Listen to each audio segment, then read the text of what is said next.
Welcome to WACC TV. I'm Mrs. Hopper. And I'm Carlos. Student Council is beginning to collect photos for the senior slideshow at graduation.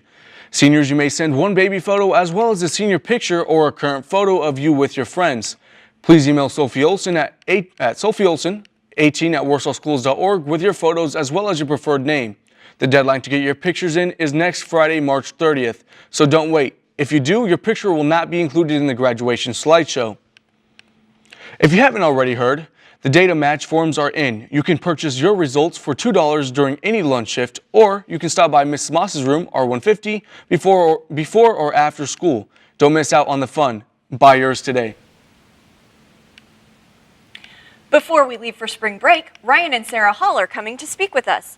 Ryan is an Olympian, and he's also the only U.S. athlete to break the 60-minute half marathon.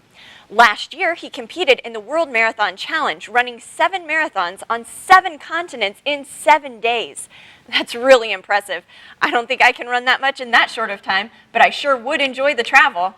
Yeah, me too. And with Ryan as her personal trainer, Sarah has run marathons in LA, New York, Chicago, London, and Tokyo, just to name a few. Ryan and Sarah also created the STEPS Foundation, which seeks to reduce global poverty by promoting health, and together they adopted 4 sisters from Ethiopia where they had spent time training. This is one inspiring couple, and we're looking forward to streaming this live to your classroom next Friday, where you can sit in comfort while you find your talent, get a vision, develop discipline that results from passion, and figure out who you are apart from what you do. It really is going to make Friday a good Friday. Kosciuszko Community Hospital is hosting a KCH Healthcare Career Day on Thursday, April 26th. Students interested in medical careers or exploring the possibility are welcome to register for this event. Areas of interest include nursing, physician, laboratory, radiology, emergency medical services, and many others. Students must secure their own transportation to KCH. Please stop by the guidance office to pick up a registration form. The deadline is Wednesday, April 18th. Space is limited to the first 30 students, so register early. Hey Lily, what's been happening in the world around us? Well, apparently people around the world need to learn how to recycle plastic because it's becoming a real problem. A collection of plastic in the Pacific Ocean is growing rapidly according to a new scientific estimate. Predictions suggest a buildup of about 80,000 tons of plastic in the Great Pacific Garbage Patch between California and Hawaii. According to international researchers, this figure is up to 16 times higher than previously reported. One trawl in the center of the patch had the highest concentration of plastic ever recorded. NASA's Curiosity rover is celebrating 2,000 Martian days investigating Gale Crater on the Red Planet. In that time, the robot has made some remarkable observations, such as evidence of standing water on Mars.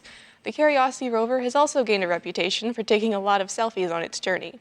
They're not all for show, though, as they help the team of scientists track the state of the rover throughout the course of its mission for changes, such as wheel wear and dust accumulation. Hopefully the Curiosity rover will go on to make many more discoveries in the future. Well, that's all I have for you today. Sending it back to the studio. Thanks, Lily. Todd Oliver from America's Got Talent is coming to the PAC on Friday, April 13th. He's a family-friendly comedian and ventriloquist who gets his real dogs to somehow talk. Check this out.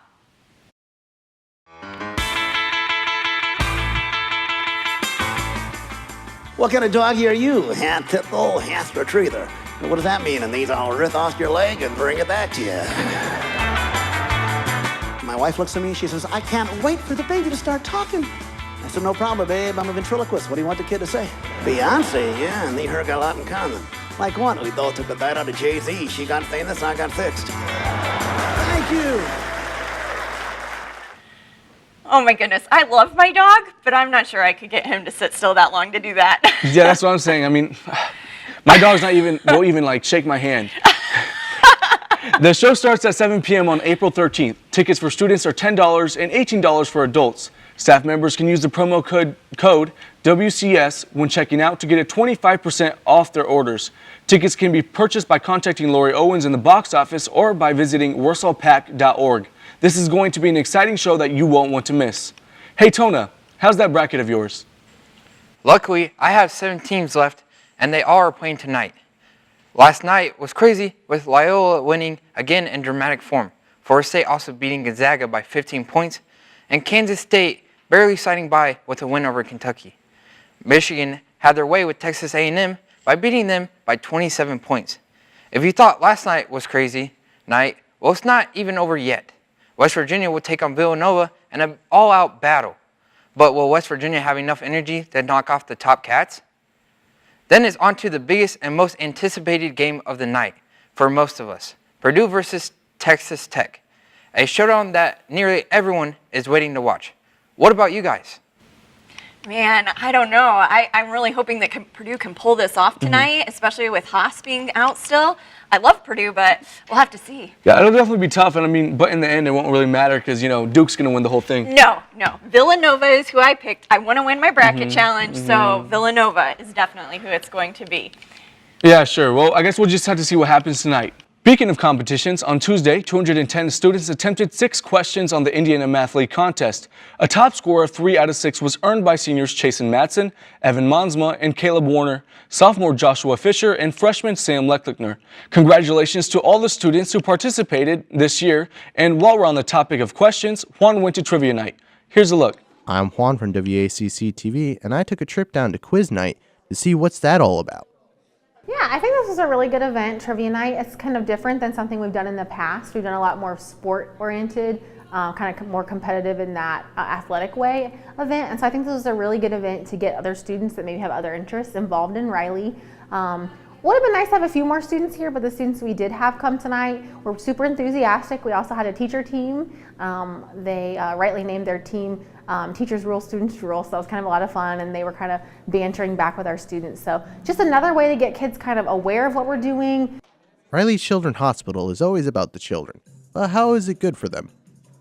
I think Riley Hospital does a lot for Riley children. I've known a lot of people personally that have been through Riley and have had great experiences with them, and just have a great story to tell about how they've helped and just been really helpful financially and just with their procedures. What will the people learn from Riley Week? From the Riley events and Riley Week, I think people just learn more about Riley Hospital and being nice to other people and donating to the cause. Also, it's just a great way to meet new people at these events and create bonds with people that you might not know. I see Riley Week have many fun events to go to, but what if you're afraid to go? I would say that just make the most of it. Get out of your comfort zone. Everybody that comes is really friendly. If they weren't friendly and wanting to help, they wouldn't come. So there really isn't anyone scary or mean at these events. The dance marathon also, a lot of people think it's a dance, and so they're like, I don't want to come, it's not a dance, but it's really so much more than that. It's a gathering of like-minded people, again, that empathy, that giving back. It's karaoke, it's basketball, it's capture the flag, it's just hanging out, it's hearing the Riley stories, watching the Riley videos, eating food, just showing your support. So remember, if you have any free time or any cash on you, to show up to one of these wonderful events. This has been Juan from WACC TV. While I'm signing off, I'll leave you guys with the wonderful music talents of the teachers.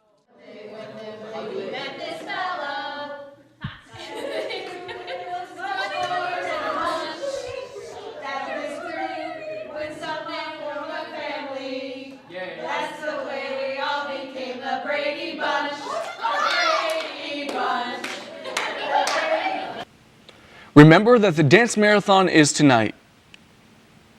The Dance Marathon is a fundraising and raising awareness for the children at Riley Children's Hospital. And they are all really sick and they need all the support that we can get. I haven't been personally to the dance, but I've heard from a lot of people that it's a lot of fun. I'm kind of expecting it to be, really fun and really nice. Because I looked at what's supposed to be there, and there's a whole bunch of events and things you can do. There's a cakewalk that's supposed to happen, which for that you need to bring money. And I don't know, a whole bunch of other games that they're planning. So I feel I think that's why people should go. They should expect lots of fun and lots of different activities, not just dancing. There will be a DJ and you can dance, it's gonna be a lot of fun. But we will have a karaoke machine and lots of other activities like that. I'm in charge of the yearbook and newspaper, and we helped out with the badminton tournament, and that was super fun. So we made some awards and we took some pictures and we helped kind of keep that all going. And then Dream Council, we helped out last night with Trivia Night, which was a blast. There was hot chocolate and lots of questions, and yeah, we just had a really good time. All right, come to the dance marathon tonight from 6 to 11. It's gonna be awesome, it's gonna be for the kids, and you're gonna have a great time.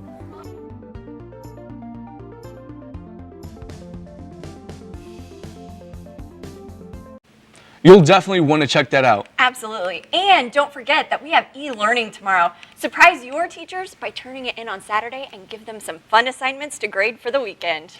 And one last reminder, if you are regretting that you only have core classes in your schedule or realizing that you got talked into a boring class, there are still some slots open for video editing and Radio TV 1.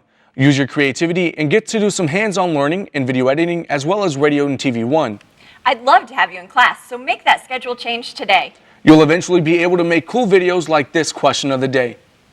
All right, Carlos, here's the question of the day. The question of the day is, if you were famous, what would you be famous for? Let's go. Being really handsome. I'd totally be like Kylie Jenner. Like being in the longest food coma. I'd be famous for knowing catastrophe. Probably comedy. I like to be funny and make people laugh. Yeah. Makes sense, bro. See you later, man. Eating as many tacos as I can, like world record for eating tacos. Writing books. I would be a singer. Being the most creative man in the world. Eating Pop-Tarts on the news. Same. Playing rugby. Probably sleeping. Helping out this world and making the environment and government better. Art. Being smart. Irish jigs. What does that look like? It's like a... Hey. Something like that, yeah. Wow. YouTube, of course. Singing. Being tall. I'm already famous. I guess. Exactly what you're famous for, Carlos. Being awesome.